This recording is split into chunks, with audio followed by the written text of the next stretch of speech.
A semana vai chegando ao fim com algumas movimentações importantes por parte da Fiat e da Jeep, envolvendo em especial a chegada de novas versões mais baratas para alguns dos modelos aí das duas marcas. Eu gostaria de começar então o conteúdo de hoje falando especificamente da marca Jeep.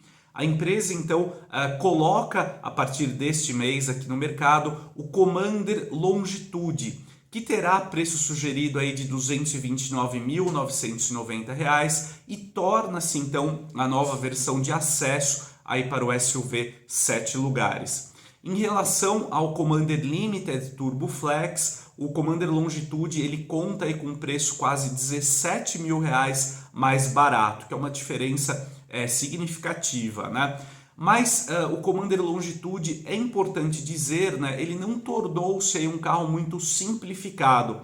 Eu acho que a Jeep foi por um caminho muito correto de retirar apenas alguns equipamentos ali pontuais para tornar o Commander Longitude um pouco mais racional, mas sem perder ali um apelo junto ao público, né? Afinal, nós estamos falando de um SUV que gravita em uma faixa de preço acima de R$ 200.000, então esses consumidores também não estão abertos aí a abrir mão de muitos equipamentos, inclusive de tecnologia.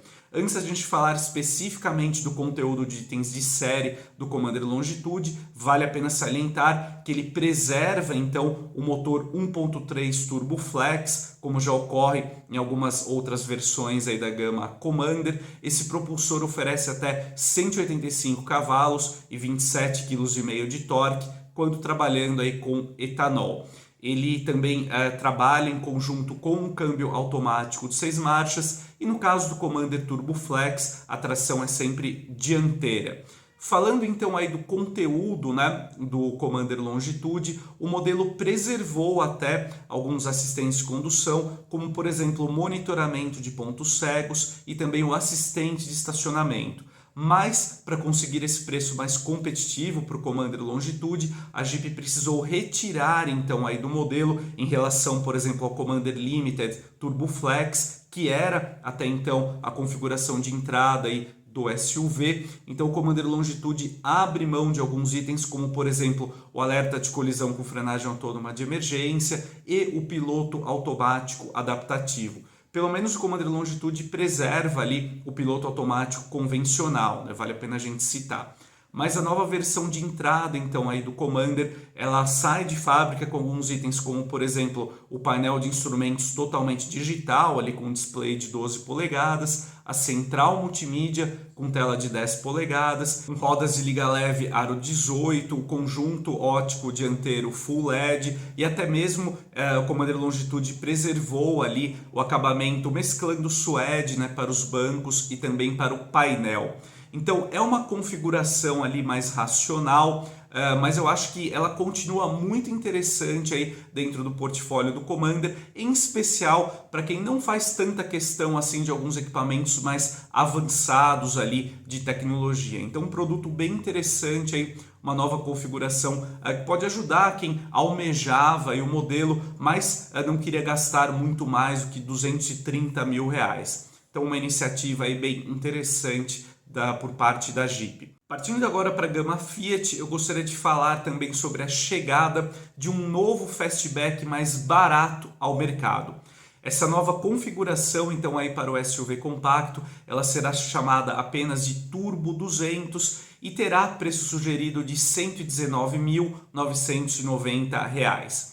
Porém, como esse valor, então, ele fica dentro do teto ali de R$ 120.000 para o pacote de incentivos do governo, a Fiat será capaz então de comercializar o Fastback Turbo 200 por R$ 115.990, enquanto durar aí o pacote de incentivos, né, do governo para a indústria automotiva.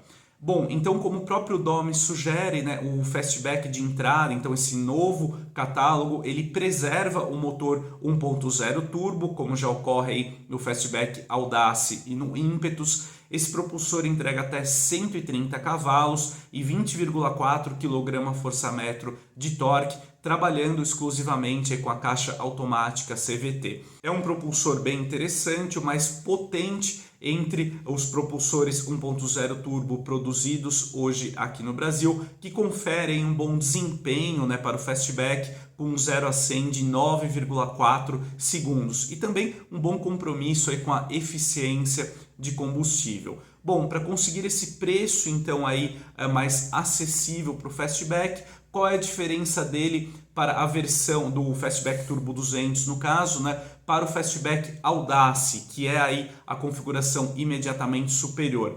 Bom, então o Fastback Turbo 200, ele perdeu o pacote ADAS ali de assistência à condução, que reunia alguns itens aí, como por exemplo o alerta de colisão com frenagem autônoma de emergência. Porém, o modelo sai de fábrica já com central multimídia, por exemplo, com um bom conteúdo aí de itens de série, pelo menos os principais equipamentos ali de conforto, conveniência e também conectividade. Entre esses itens, a gente pode citar, por exemplo, o ar-condicionado automático digital, o piloto automático, o sensor de estacionamento traseiro, a câmera de ré, os faróis e lanternas em LED, as rodas de liga leve aro 17 polegadas, os controles de tração e estabilidade e também os 4 airbags. O Fastback, que destaca-se ali na categoria pelo bom porta-malas, né, superando aí com folgos 500 litros de capacidade de acordo com a medição no padrão VDA, o que confere ao modelo da Fiat aí maior porta-malas com muita tranquilidade hoje dentro do segmento de SUVs compactos. Porém,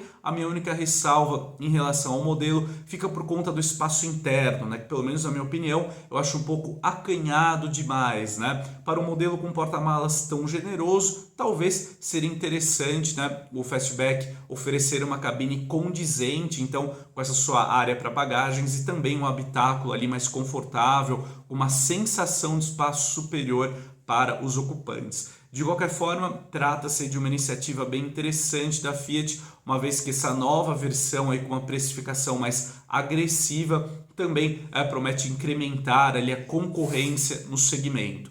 Já para a gente caminhar aqui para o fim do nosso conteúdo, eu gostaria de citar também o reposicionamento por parte da Fiat para as versões turbo diesel da Toro. A fabricante então anunciou nesta semana um desconto de R$20 mil para todas as versões aí com esse tipo de propulsão, no caso da gama Toro. Na verdade, pelo que a Fiat deixa claro, não trata-se nem de um desconto, né? É de fato um reposicionamento mesmo de mercado, um abatimento aí de R$20 mil para as configurações turbo diesel aí da picape intermediária. Com isso, por exemplo, a Toro Vulcano turbo diesel, ela passa a contar com preço sugerido aí de R$ 188.590. Então, de fato, um novo valor aí bem mais competitivo, né? Vale salientar que a Toro Turbo Diesel ela conta com um motor aí com 2 litros de deslocamento, que é capaz de entregar até 170 cavalos e um pouquinho mais de 35 kgfm de torque.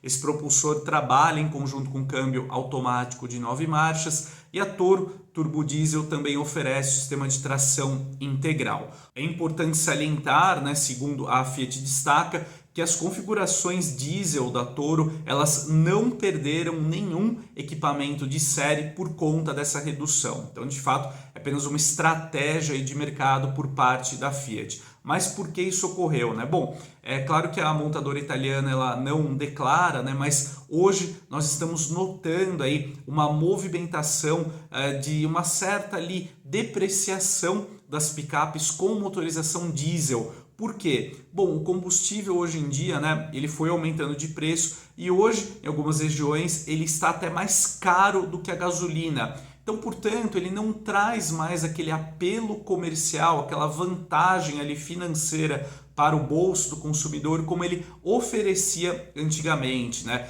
Permitindo ali que os proprietários de carros a diesel eles contassem com um custo por quilômetro inferior em relação à gasolina, por exemplo, né? A grande questão é que um veículo a diesel ele tem um preço consideravelmente superior em relação ao automóvel a gasolina ou flex por conta da própria motorização, né? E o complicado é que com esse aumento do diesel, a conta, né, para que esse investimento maior em um automóvel, em um veículo com esse tipo de propulsor, para que ele se pague, né, você tem que rodar muito mais, né? Então, hoje em dia não está tão valendo mais a pena você optar por um automóvel, um veículo a diesel. O que ocorre também, o que traz um reflexo imediato ali no segmento de automóveis usados, né? Nós notamos, por exemplo, que as picapes com esse tipo de motorização também estão sofrendo uma depreciação ali majorada no segmento de veículos usados.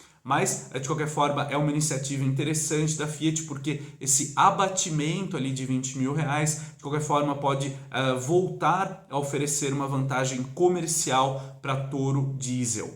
Então é isso, amigos, esse é um resumo aqui dessas movimentações da Fiat e da Jeep que eu acho interessante, importante compartilhar aqui com vocês, em especial porque traz ali então a possibilidade de novas versões de acesso para veículos importantes aí para essas duas marcas. Então é isso, esse é o conteúdo de hoje. Espero que tenha ajudado você a se manter mais informado. A gente se vê em breve. Até mais!